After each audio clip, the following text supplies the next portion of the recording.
Kembali lagi di Ruang Zaki. Kali ini kita akan membahas soal legal influencer. Satu konsep bagaimana memperkenalkan hukum dengan gaya yang baru, gaya yang muda. Dan kita akan ngobrol hari ini dengan Mas Badri. Adalah founder dari Suka Hukum dan Ruang Suka. Halo Mas Badri, apa kabar? Halo, siap, terima kasih. Terima kasih udah hadir di Ruang Zaki dan juga Business Law Binus University.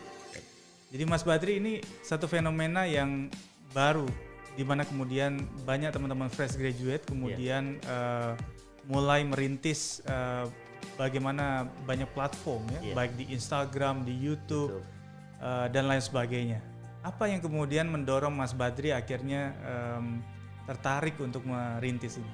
Oke, sebelumnya saya terima kasih kepada Mas Jaki hari ini hadir di Ruang Zaki. Terima kasih atas kesempatannya. Saya mungkin memperkenalkan diri, saya Subadri Anuka, biasa dipanggil Mas Suka. Saya kebetulan founder Suka Hukum dan juga channel saya ada juga kebetulan Ruang Suka. Ya, jadi pertama kali saya kenapa membuat Suka Hukum itu kurang lebih 2020-an lah, pada saat pandemi. Saya jujur terinspirasi dengan teman saya. Jadi ada teman saya, dia memang sudah mulai duluan platform edukasi juga. Dia bilang ke saya, "Bang, ayo buat juga," gitu kan.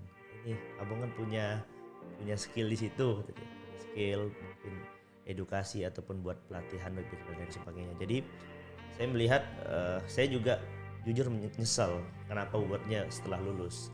Kenapa nggak buatnya pas masih kuliah gitu loh. Karena melihat di masyarakat kurangnya edukasi hukum, banyak yang kurang mengerti hukum, bahkan minat membaca anak muda saat ini, ya saya juga jujur bukan pembaca yang baik, tapi tidaknya walaupun bukan pembaca yang baik, kita memberikan edukasi dengan cara yang berbeda. Mungkin ada orang yang senang membaca artikel, senang dia baca artikel di Google, website dan lain sebagainya. Ada juga yang bosan. Nah, itulah kita hadir Suka Hukum. Kita buat platform edukasi Suka Hukum, itu bahas kontennya hukum. Kita ya dari mulai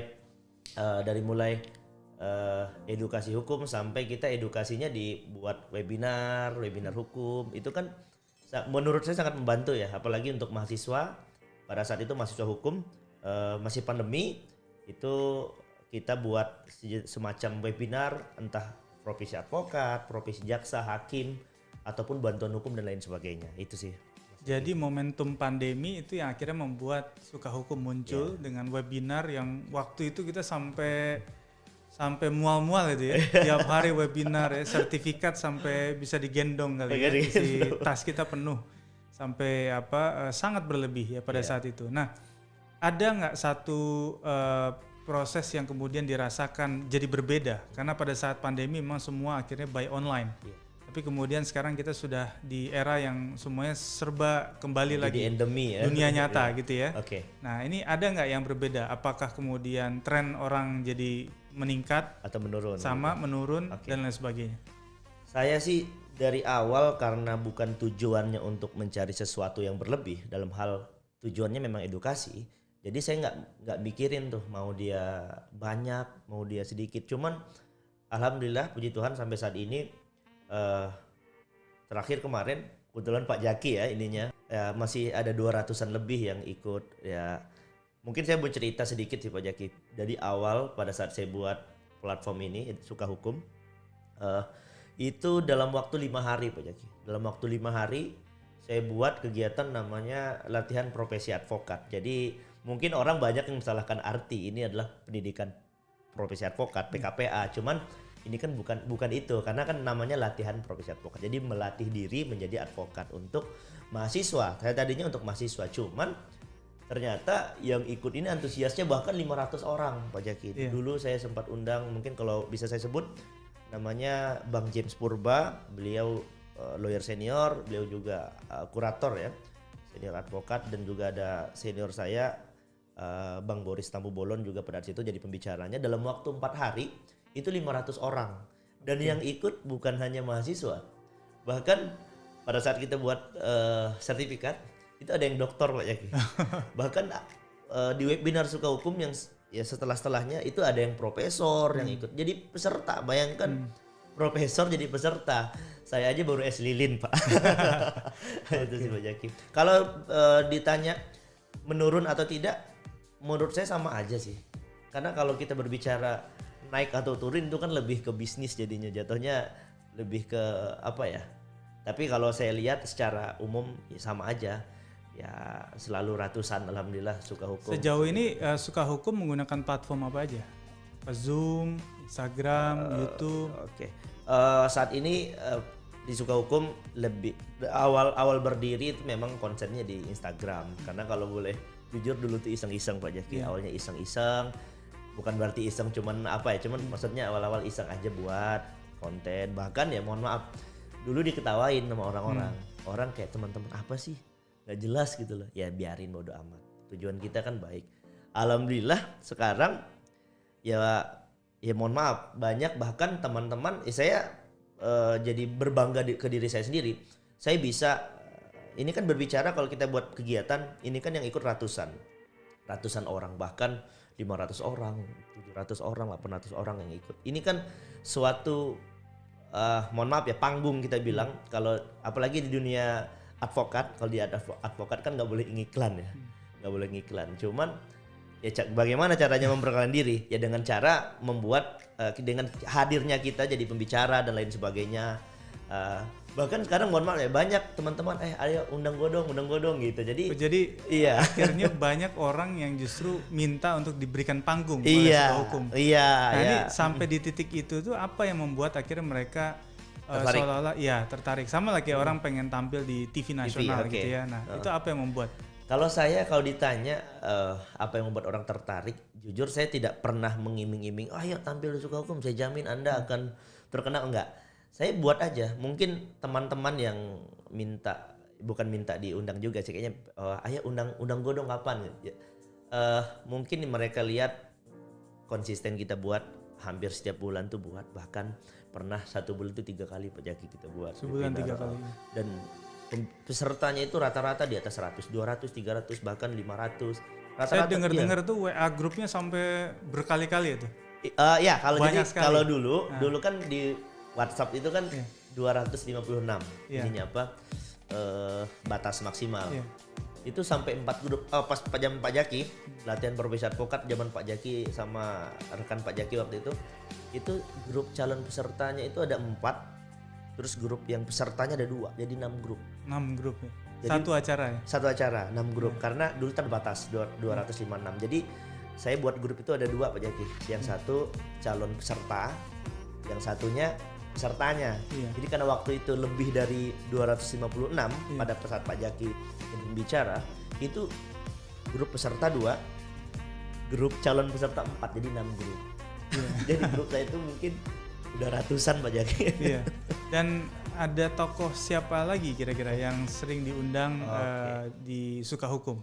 Kalau yang pernah diundang, saya pernah undang, kebetulan ya mungkin teman-teman tahu semua Bang Juniper Girsang. Oh iya. Dia ketua umum DPN Pradi, saya.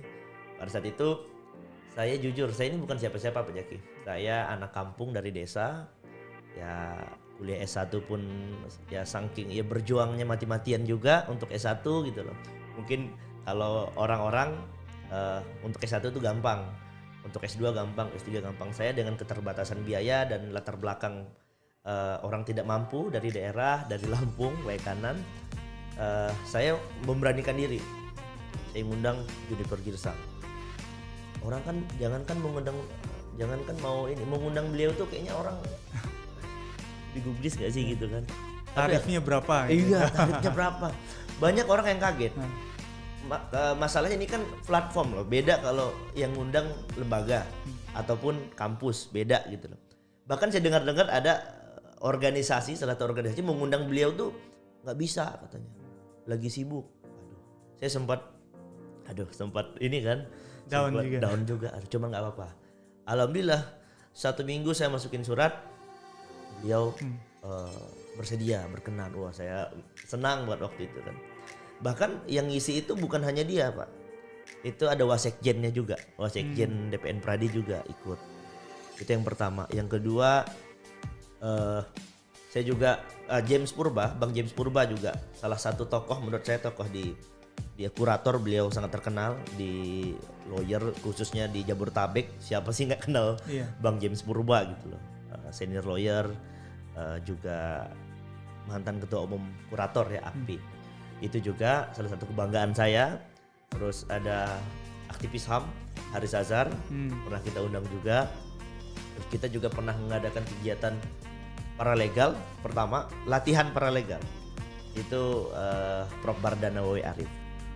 Ya itu sih kebanggaan saya beberapa. Mungkin mudah-mudahan kedepannya akan ada tokoh-tokoh ataupun ya tokoh-tokoh senior yang bisa kita hadirkan di Suka Hukum. Saya dengar juga selain itu ada soal public speaking ya. Ada oh iya. juga dari media TV nasional. Jadi waktu itu pernah saya buat, ini agak melenceng sebenarnya. Ini namanya kan Suka Hukum. Suka Hukum identik dengan hukum dong. Gitu. Tapi saya lihat-lihat hukum ini berkaitan dengan orang hukum harus pintar ngomong. Public speakingnya harus bagus. Ya kan? Jadi gimana caranya? Wah, saya buatlah pelatihan jurnalis. Waktu itu ngundang Bang Abraham Silaban, beliau presenter TV ya di iNews TV. Ya lumayan ya sangat terkenal di setiap hari masuk TV pastinya. Jadi waktu itu saya sempat mau nggak ya orang ini saya undang. Alhamdulillah mereka mendukung. Jadi pas saat itu juga pelatihan jurnalis. Ya selebihnya teman-teman lawyer, ada juga jaksa. Ya LBH Mawar Saron. LBH Mawar Saron itu langganan saya undang. Dari mulai kepala divisinya, lalu alumni Mawar Saron, LBH Mawar Saron sampai direkturnya. Tapi direktur LBH Mawar Saron Batam. Kebetulan direkturnya itu sahabat dekat saya juga. Jadi LBH Jogja juga pernah, direktur LBH Jogja juga pernah, LBH Semarang. Mungkin ya kedepannya kita akan undang semua LBH Indonesia gitu, undang Suka Hukum. Jadi sampai juga ada dokter yang dia punya penerbit buku ya. Oh iya. Dan juga bekerja sama dengan Suka Hukum untuk ikut membesarkan penerbitannya. Bisa cerita sedikit mungkin? Boleh. Jadi saya cerita sedikit, beliau namanya Dr. Tina Amelia. Beliau saat ini dosen di Universitas Borobudur, dosen S1 dan S2 di Borobudur. Jadi waktu itu saya kenalnya di medsos, Pak Jaki. Saya kenal di medsos, saya DM beliau, salam kenal, ya biasa kenal-kenalan. Awalnya nggak tahu, jadi nggak tahu. Sekarang malah ya dekat jadinya kan, ya saling kerjasama lah. Beliau punya penerbit buku, salah satu penerbit buku, menerbitkan buku. Pada saat itu saya ikut bantu beliau untuk di kegiatan beliau buat webinar itu saya coba bantu kerjasama bagaimana caranya biar ini pesertanya rame gitu. Sampai saat ini komunikasi kita baik ya, udah berapa kali selalu kita undang di Suka Hukum, dan beliau kemarin bilang, Mas pokoknya kalau mau bahas apa aja saya siap. Jadi saya senang gitu. Ini kayak Pak Jaki juga kan, setiap saya undang alhamdulillah selalu selalu bisa gitu loh. Walaupun sibuk apapun, wah saya senang banget. Jadi yang saya buat bangga ini saya ini S lilin Pak. kata orang S lilin baru S1 gitu. Ini dokter gitu. Beda jauh gitu Pak Jaki ya. Cuman saya senangnya orang-orang ini mau berteman gitu loh sama saya, karena ya saya ini bukan anak siapa-siapa. Beda mungkin kalau saya anak pejabat, anak jenderal mungkin beda cerita. Saya ini bukan siapa-siapa, anak desa yang punya mimpinya tinggi lah, gitu aja. Iya. Nah, apa sih sebenarnya yang kemudian ingin dicapai dari Suka Hukum? Karena tentu saja kan banyak kompetitor ya, yang tadi Mas Badri bilang bahwa banyak kemudian yang mencoba juga membangun platform yang sama. Apa yang different, berbeda Suka Hukum dengan yang lain? Kalau yang berbeda menurut saya semuanya bagus Pak Jaki, semuanya bagus. Intinya saya nggak menganggap mereka saingan, bahkan boleh dilihat, boleh ditanya, banyak sekali teman-teman saya yang saya bantu dalam arti saling membantu ya. Mendirikan platform juga.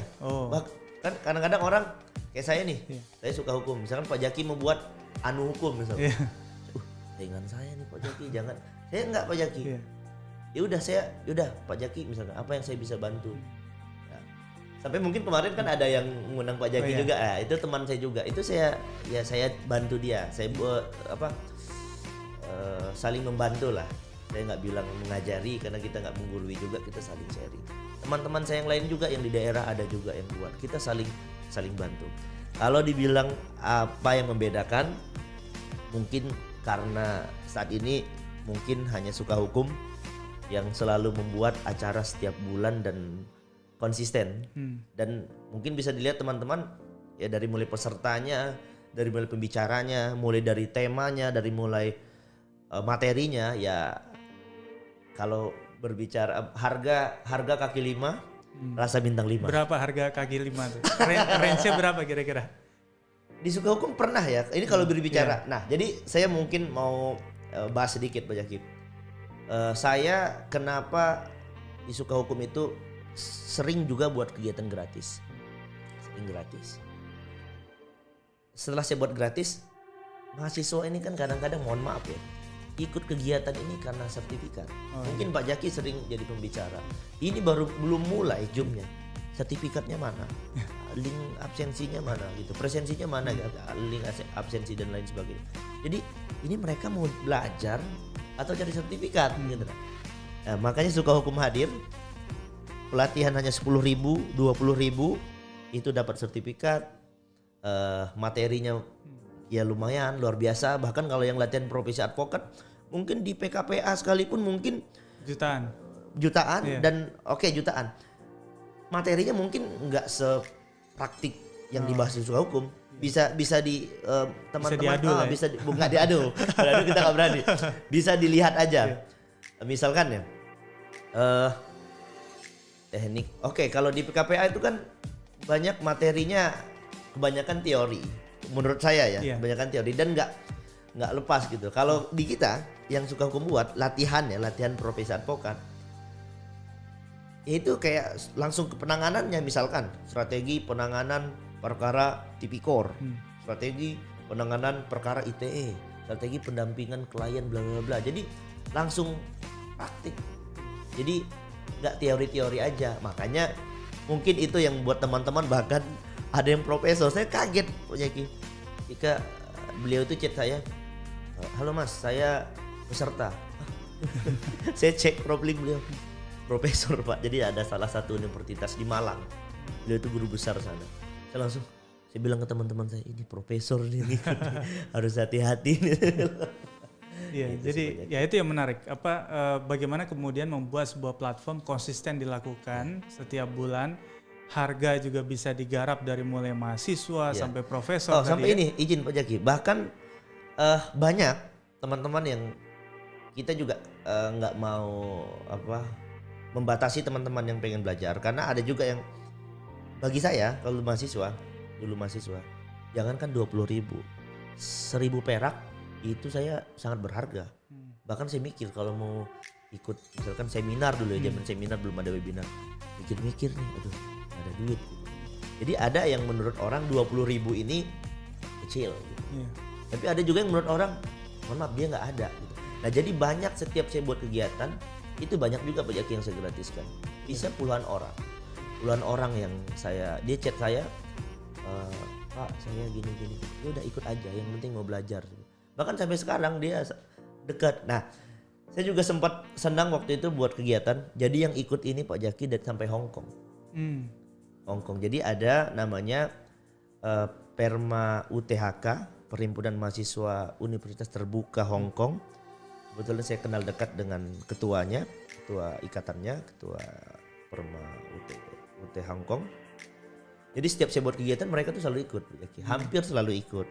Jadi makanya waktu itu saya buat, waduh ini Suka Hukum yang ikut waktu itu. Nah jadi cerita lucu, pas saya setelah mereka ikut, saya mengundang orang, ada orang sih, Bang, mau nggak gini. Jadi pembicara di Suka Hukum. Siapa aja pesertanya? Berapa pesertanya? Ya biasa lah gitu kan. Ini nanti gimana? Banyak nanya-nanya lah. Pesertanya berapa tuh? Dari mana aja?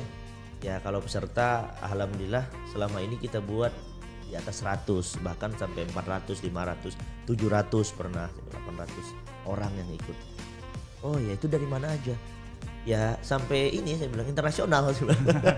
Kan dari Hong Kong gitu. Jadi teman-teman Hong Kong tuh selalu ikut. Iya. Jadi menarik juga ya bahwa platform yang lahir di masa pandemi itu banyak sekali dan kemudian ada yang konsisten bertahan sampai sekarang meskipun situasi udah berubah dan terus mencari bentuk, mencari sesuatu yang baru, berinovasi, menambah tim tentu saja begitu ya, karena pasti animo itu kan akan terus meningkat sejauh kualitas yang disajikan itu memang sesuai dengan kebutuhan yang dibutuhkan oleh teman-teman peserta, kira-kira begitu. Saya mendirikan Suka Hukum ini dari awal sendiri. Iya. Jadi bayangkan saya buat kegiatan tuh udah puluhan kali webinar. Itu yang kelola saya sendiri. Jadi dari mulai dulu ya, saya cerita sedikit lagi. Saya dulu nggak bisa ngedit. Oh iya. Photoshop saya nggak ngerti, Canva saya nggak ngerti. Jadi dari nol itu pertama. Saya buat kegiatan sampai yang ikut peserta 500-600 orang itu saya sendiri. Nah sampai akhir-akhir ini saya buat magang lah di Suka Hukum. Jadi anak-anak magang tujuannya untuk teman-teman mahasiswa belajar yang lebih concern di desain, ada yang di penulisan, ada yang project officer, jadi buat kegiatan. Jadi saat ini magang di Suka Hukum per 3 bulan itu yang ikut dari seluruh universitas yang ada di Indonesia, bahkan sampai timur juga banyak, Indonesia Timur, Indonesia Barat, bagian barat. 28 orang. 28 orang. Sekarang tim saya ada 28 orang, tapi itu sistemnya mereka magang belajar lah. Bisa belajar. Oke, itu aja Pak Jaki. Luar biasa. Jadi ada teman-teman magang difasilitasi gitu ya dengan berbagai macam expertise mereka yang tentu saja mendukung proses Suka Hukum berjalan ya untuk mengedukasi soal hukum di Indonesia. Terima kasih Mas Badri. Sukses terus buat Suka Hukum dan Ruang Suka ya. Sampai ketemu lagi. Terima kasih. Sampai ketemu lagi di Ruang Zaki berikutnya.